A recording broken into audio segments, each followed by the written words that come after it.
பொண்ணு பார்த்துட்டு போனானே எவனையும் கட்டாம 61 வந்து அந்த மாமாவை ஏமா கட்டணேன்னு கேட்டேன்.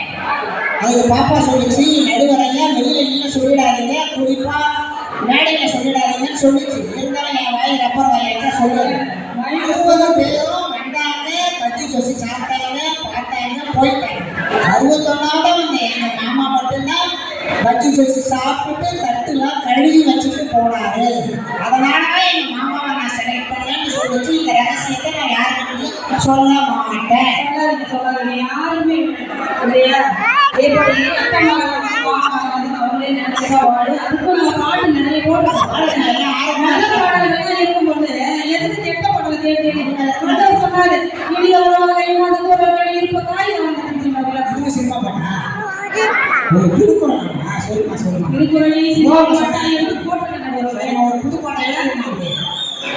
ஆடியில செய்தி சொல்லி அவளைய தேடி வச்ச செய்தி சொன்ன வந்தவர்தான், எனக்கு செய்தி சொன்ன வந்தவர்தான், சொந்த சொல்லி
இந்த பாட்டை ஏதோ இன்ஸ்பயர் ஆகி ஒரு குட்டி பையன் பாடுறான். அவனுக்கு தெரிஞ்சதா 2 வார்த்தை தான் இந்த பாட்டை பார்த்தேன். இந்த பாட்டை 2 வார்த்தையை வச்சுட்டு பாடுறாங்க. ஆடியில செய்தி சொல்லி, ஆடியில செய்தி சொல்லி, ஆடியில செய்தி சொல்லி, ஆடியில செய்தி சொல்லி,